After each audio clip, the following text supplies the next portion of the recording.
So let me do this and the next 6 questions as kind of in one group. Again, this is part of the new group of questions that I added to your problem set this semester. This particular group of questions should be involving constant acceleration in 1D. Hopefully reasonably easy.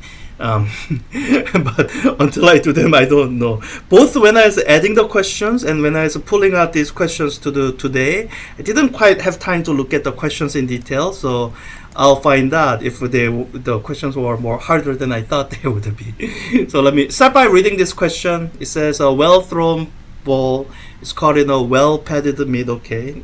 If the acceleration of the ball is that, okay, we are given acceleration.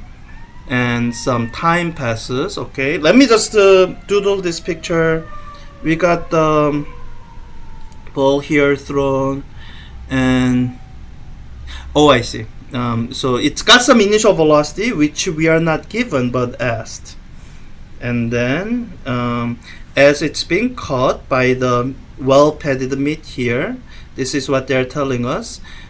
We are being given the acceleration here of 1 times 10 to the 4 meter per second squared, and then we are being given the time delta t of that interaction of 1.54 millisecond, or let me just write this out in basic SI unit, 1.54 times 10 to the minus 3 seconds. By the way, if you don't have these metric prefixes memorized, I recommend that you work on memorizing them. It helps. So and we are being asked for the initial velocity. So this is when you do kinematics questions, it's really nice to have kinematics equations basically memorized. That way you can scroll through them in your head really quickly. And I guess until you memorize it, you can just have it in front of you. Maybe one of your textbook sections lists them. So I'm gonna imagine that I've done that and just write down a version of these kinematics equations that's going to be coming up for these 7 questions that I'm doing. Position as a function of time is initial position plus a portion that's attributed to initial velocity plus 1/2 acceleration times t squared. That's the portion that's attributed to the acceleration. And the velocity as a function of time is initial velocity plus the portion that's attributed to acceleration times time. And then in case it comes up, there's something called the V squared formula that's often useful when you are wanting to find the velocity information and you are frankly not given the time information. You are given something about the acceleration and the displacement. That this can be a shortcut. 2 times acceleration times delta x. So these are the equations that I'll be using fairly frequently. So I'm gonna write them down and keep them here for this group of 7 questions. And there's a couple other ones that could be useful, but I'll write them down when they come up. So for this question, based on the information we are given and being asked for, I sense that this will be useful. So I'm gonna try solving this for V initial, which we are being asked for. V initial is equal to V as a function of time minus acceleration times time. So we are given delta t. So I can imagine putting that in here. And I'll say, my initial time was 0 and delta t gives me the final time. So this should be my final velocity. And the question didn't directly state it, but it's implied. And spotting this is the kind of problem-solving technique that I hope you will develop as you work through these homework problems this week, the rest of the semester. So it says ball first touches the mid until it stops. So when it's stopped, your final velocity is going to be 0. So this is something you should figure out from reading the question yourself. So this is gonna be equal to 0.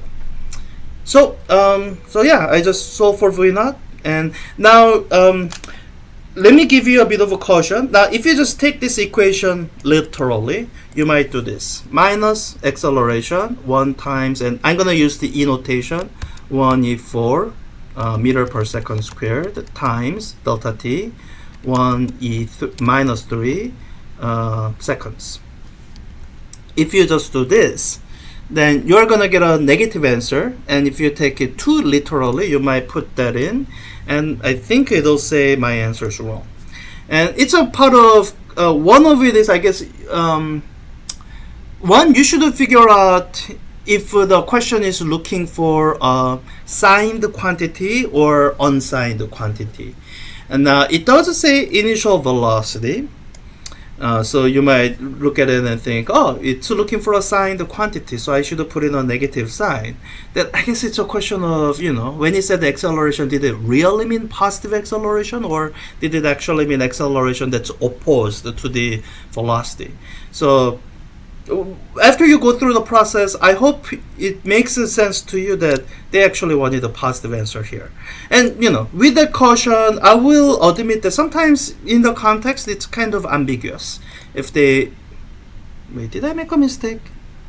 Oh yeah, I did make a mistake. 1.54. Yeah. That's why I do this. So 15.4. So so sometimes in the context it's ambiguous whether they want a positive answer or a negative answer. Here I think they wanted a positive answer, but somehow if the ambiguity is too much, you can't figure it out, then try both. That's frankly why you have practically unlimited attempts, so that if getting the correct answer comes down to a matter of having the correct sign, then you can try both. And it is helpful to develop a sense of when the question is looking for an unsigned answer versus when the sign is an important indicator of direction. I acknowledge that, so to work to develop it. And what I'd say is that when it's unclear, hey, try both. You got enough attempts for that. Okay, so that's the first question. I got 6 more in this group, so let me do that. Previous is the button I should click because that's how it's organized right now. Okay, so this question says a bullet is accelerated from rest at an average rate of, okay, I'm gonna keep that picture over there in case it becomes useful later, and let me just move this down and just draw a different picture where I'm dealing with something that's being sped up forward. So I'm gonna erase this. I don't want to erase the one on the top in case there's another deceleration question later. So this time we have, I think that's good. So we have a gun that's it starts out with a v equals 0, and it's being accelerated. It says from rest, that's the v equals 0. Acceleration is given as 3.4 times 10 to the 5 meter per second squared. Let me erase these numbers so they don't confuse me right now. And we are given the time for 8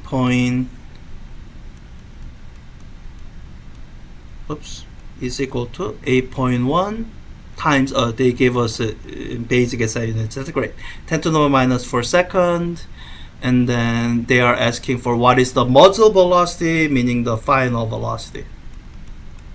Good. So we are looking for that. Oh, this time I can just use this equation just directly, because it's already for the final velocity. So my final velocity, or velocity at t final, or I guess velocity at t equals delta t, is equal to initial velocity 0 from rest plus acceleration times the delta t.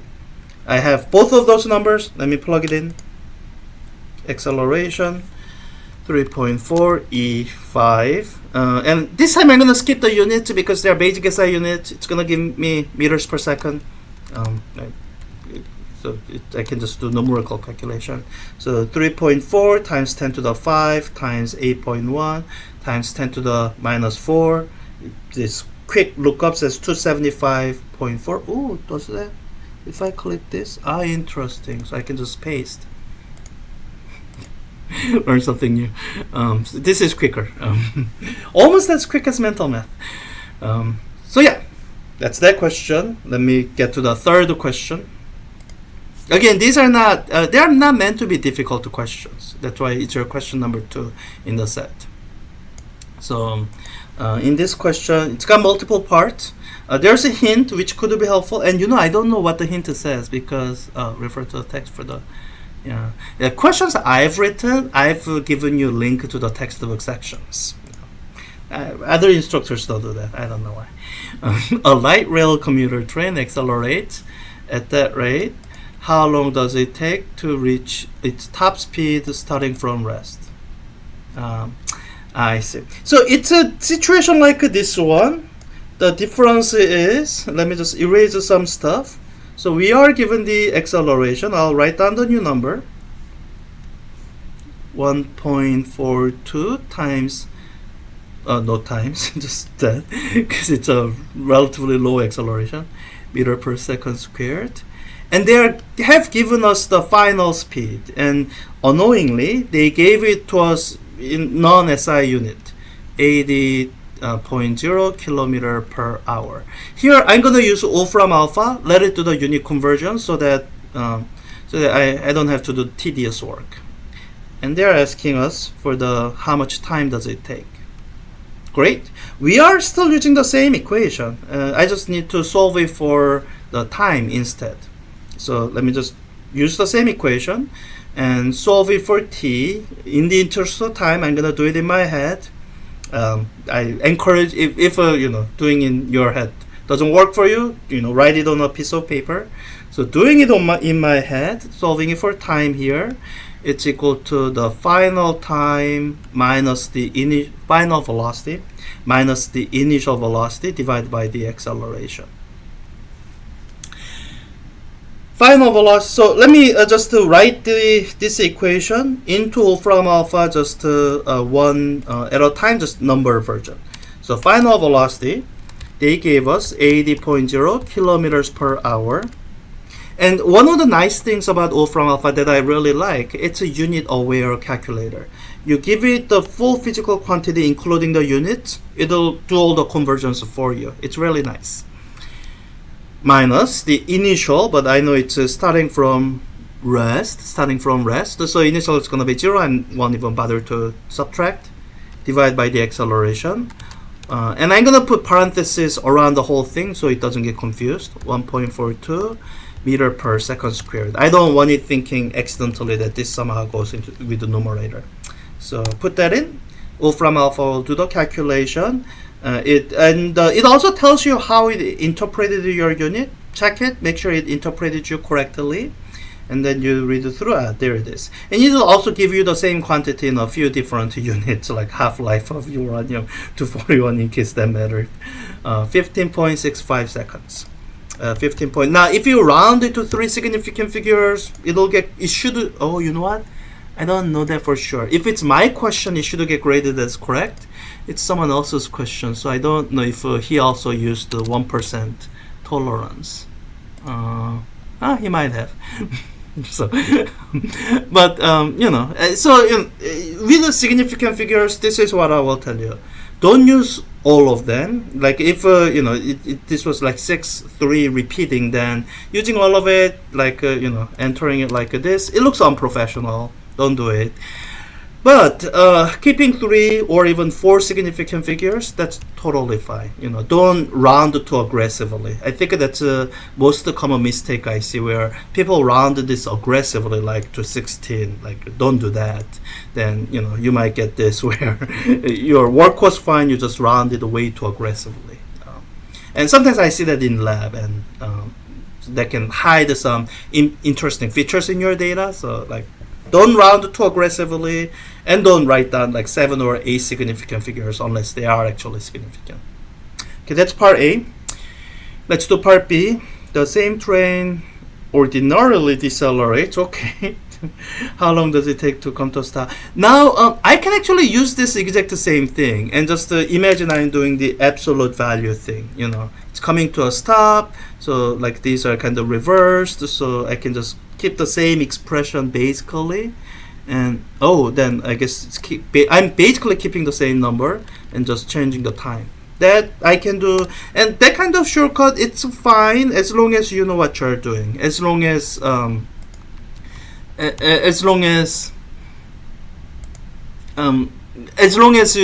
like in your mind you don't have them reversed, shortcuts like that, it's fine. You don't have to be super formal and waste valuable time when there's no confusion. Just to make sure taking those shortcuts don't result in confusion. Okay, in emergencies, the train can decelerate more rapidly, same speed. Again, the only thing that changes time. Oh, wait. So this time actually, now they are giving us the time information and asking for acceleration. Okay, so I need to do it differently. Let me solve this for acceleration instead. Again, I'm gonna do it in my head. If that confuses you, slow down, write things out on paper. I'm gonna just solve for acceleration here, which is acceleration is v final minus v initial divided by the time. Now here's the interesting scenario. Interpreting this correctly, my v final this time is 0, so I should be saying 0 minus the initial velocity 80 kilometers per hour divided by the amount of time 8.30 seconds, and I should get a negative answer. And I would contend that this is the correct answer here, minus 2.677. Now, I don't know if that's going to get graded as correct. Yeah, it's not graded as correct. And I would argue that this should have been graded as correct, and I might actually file that error to myself. But I don't know. This is a judgmental call. I think most people would answer with a positive number. Because, with words like acceleration, frankly, it is ambiguous. If they meant acceleration as a vector quantity or acceleration in a more colloquial sense, the absolute value of acceleration. Again, this is why you have a lot of attempts. If the correct answer comes down to the difference between a negative sign and positive sign. And I think the way this question is structured, maybe positive answer is right and negative answer is just being nitpicky. so I won't write to the question author. So yeah, that's this question. Again, easy, simple questions. I'm really taking longer than I should. Let me get to the question number 4.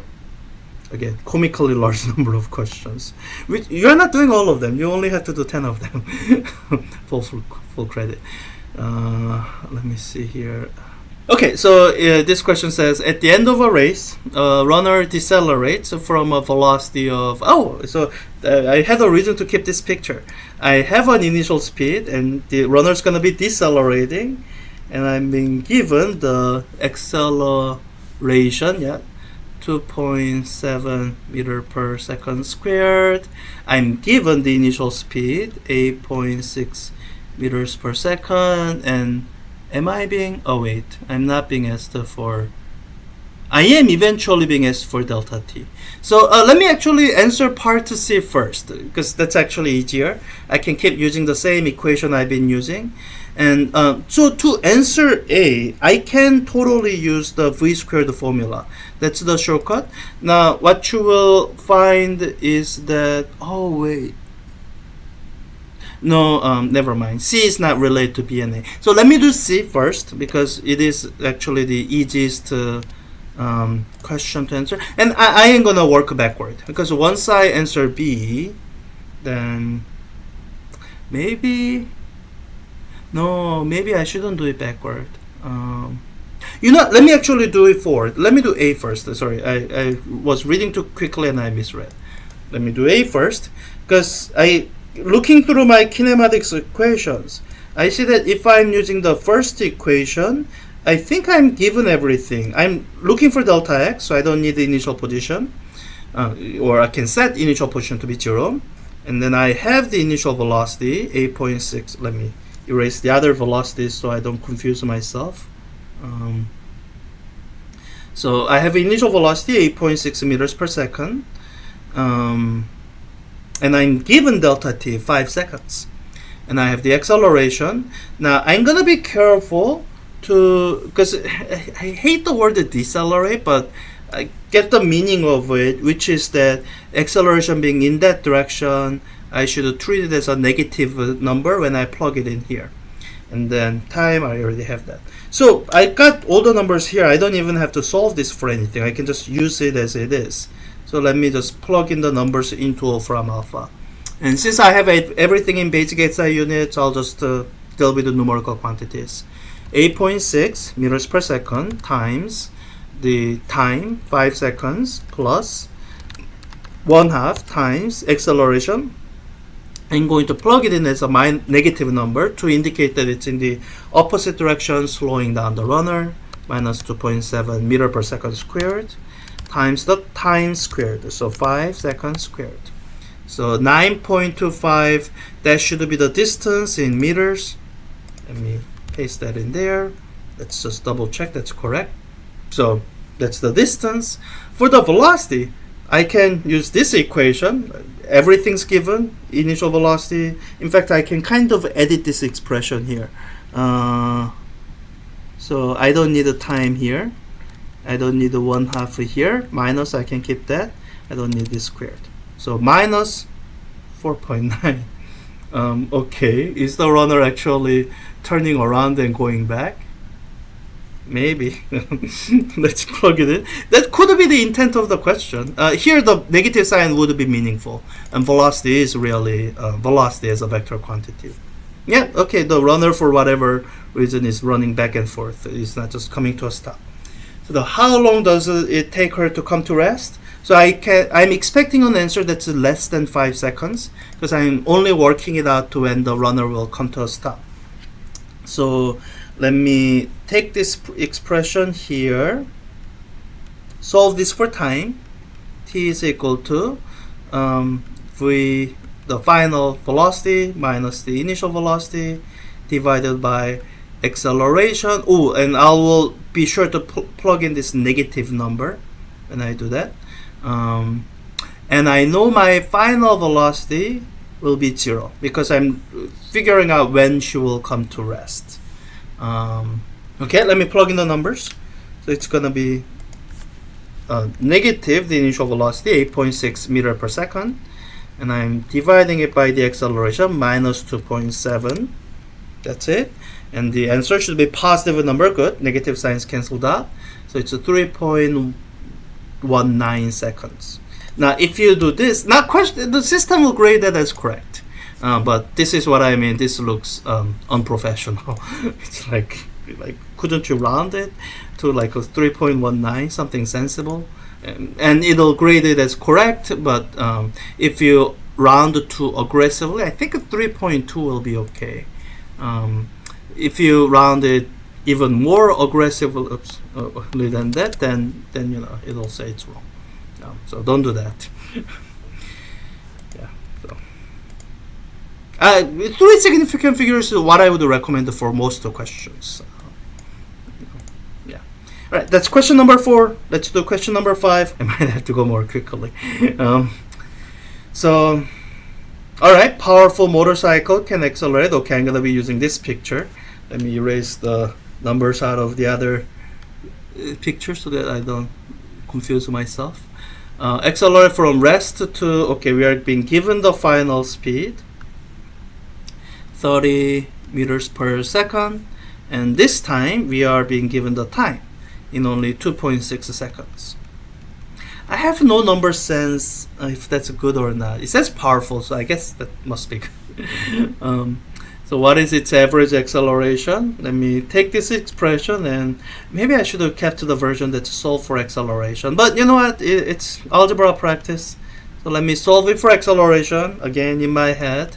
Do it on paper if you need to. The final speed minus the initial divided by time, or delta t. So final, let me just plug it, and since it's all in basic SI units, I'll just do it, keep it just purely numerical.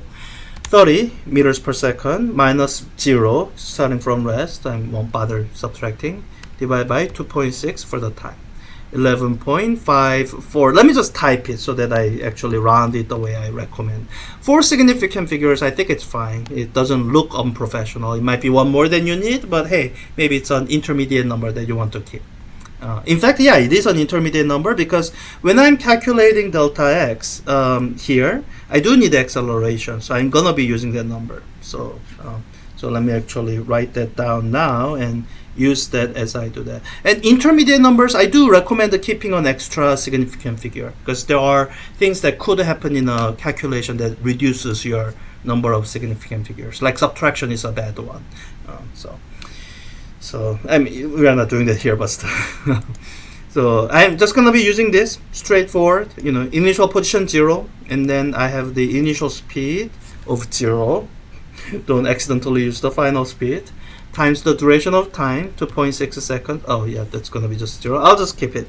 Plus 1/2 times the acceleration, 11.54 meter per second squared, times the time squared, 2.6 seconds squared.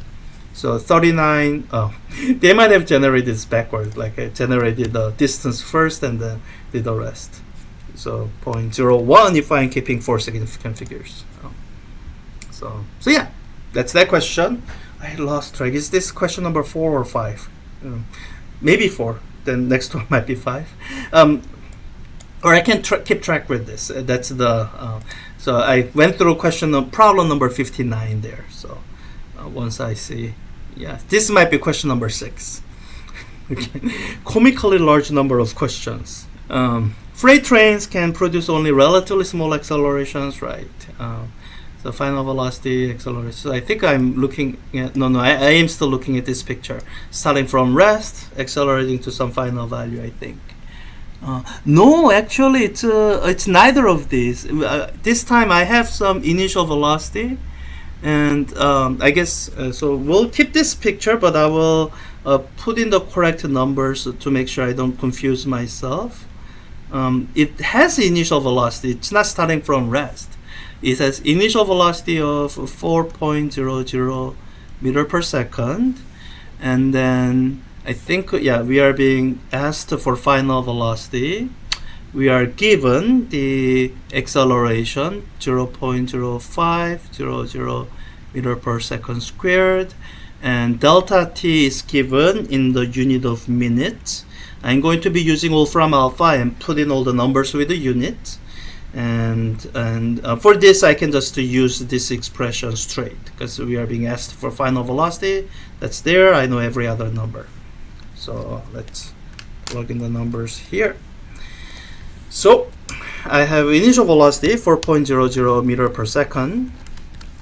That just as it is, plus acceleration 0.0500 meter per second squared. Those trailing zeros are not necessary.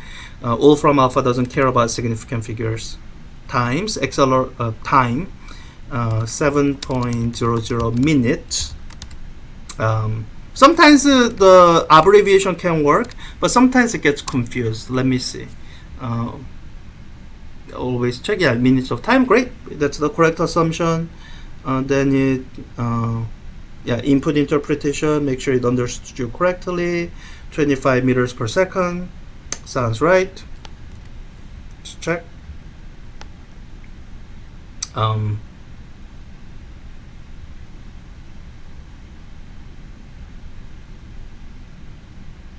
So there's a bug in it.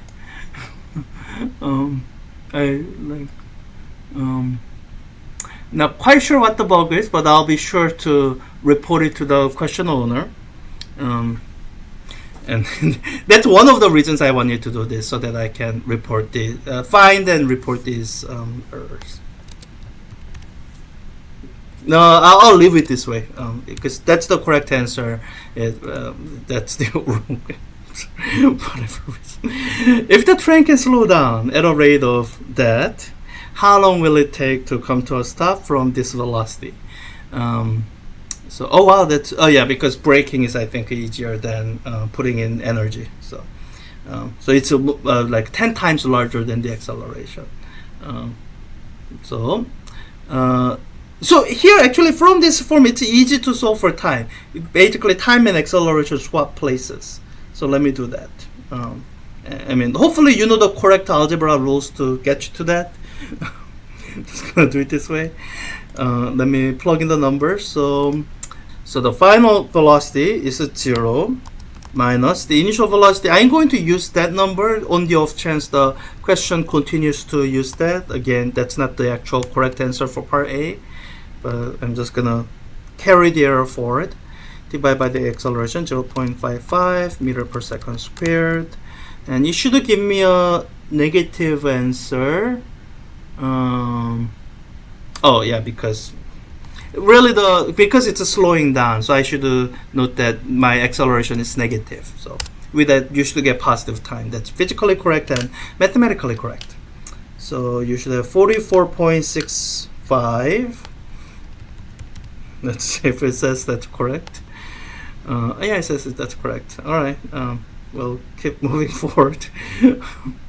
I gotta look at the question later to see why it's saying one. Yeah. So yeah. If I had used the 25, it will have said this is incorrect, because I will have gotten a different number. Whatever the bug in the question is, it affects all the later parts.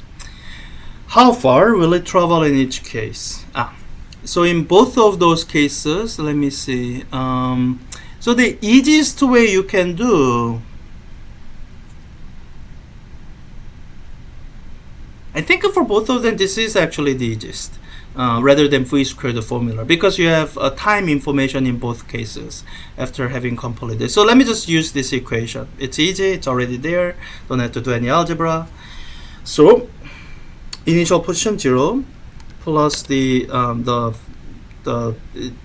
travel distance that's attributed to the initial speed, 4.0 meter per second, times time, 7.0 minutes, plus 1/2 times the acceleration, 0.05 meter per second squared, times 7.0 minutes squared. Now I'll bet it'll tell me this is wrong. Yeah, I'll bet it'll tell me that's wrong, because whatever errors affecting that is affecting this. So what I can do is I can actually use a v squared formula. So I can imagine solving the v squared formula for delta x.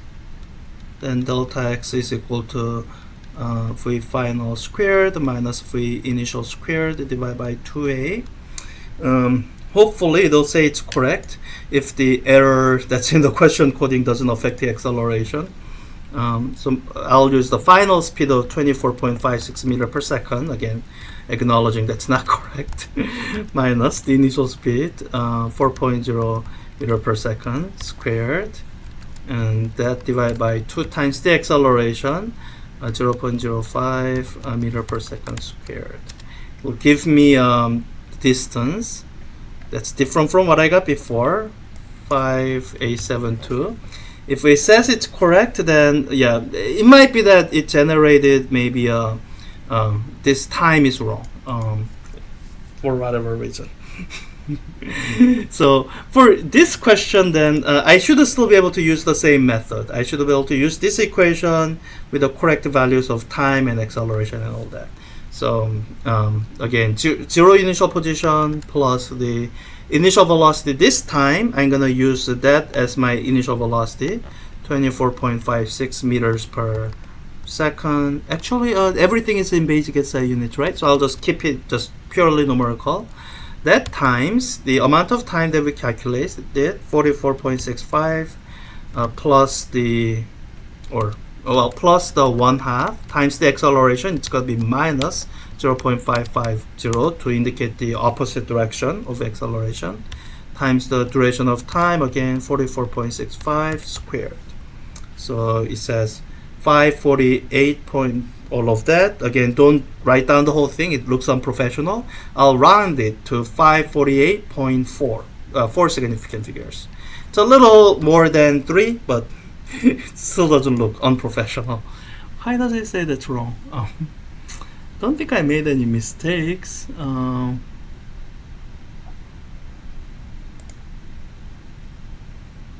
Yeah, that's definitely wrong, I think, because it's decelerating so fast, so it's not gonna travel as much. So I'm pretty sure that's wrong. Again, I'll alert the author. I'll review the question coding and positive this is the right answer. There's something wrong within the question. I'll deal with that later. So this is that's question 6. Okay, let me do one more question. This is the last question I plan to do in this group. Again, in this group of 7 questions. Let me do this and wrap up this group. Again, yeah, this is taking a lot longer than I had planned. Let me finish this up. Firework shell is accelerated from rest to that. So it's this scenario. Let me erase some of the numbers so I don't confuse myself. So we are back to initial velocity being 0 over a distance of, we are given the distance now, delta x of 0.410 meters, and then calculate the acceleration. Oh, this is the scenario for the v squared formula. And it looks like since we are looking for the acceleration, the thing to do is solve this for acceleration from this form. It's super easy. Basically swap a and delta x. I'm taking a shortcut. What I am effectively doing is multiplying this by a over delta x on both sides. That swaps those positions. A is equal to v final squared minus v initial squared divided by 2 times delta x. I think I have everything given. Let's do that. So my v final is, and everything is in basic SI units, so I'll just keep it purely numerical. 0.67 meters per second squared minus the initial, which is 0, squared divided by 2 times the distance, 0.410, and everything was in basic SI units. That will cancel out. So the acceleration is this. Wow, that looks big. Am I right? Probably, I think that's right. So 5474 for 4 significant figures. 5474. Good. That seems really large, but maybe it's fine. That's like 500 G's. Like if you're experiencing that acceleration personally, you will suffer damage. But you know, it's a firework shell, it's not a human being. How long did the acceleration last? So this answer is useful because now you can use that in combination with one of the 2 expressions. You could use either this or this. I'm going to use the velocity expression just because it's easier, and I already have it solved for time, so I'll just use that. So my final velocity is 67 meters per second. Initial velocity is 0 meters per second. I'm dividing it by acceleration, which for significant figures, I think that probably was enough. I gotta type enter so I get a decimal approximation. 0.0122, 3 significant figures. That should be enough. Let's see if it complains. Good. Yeah, that's enough.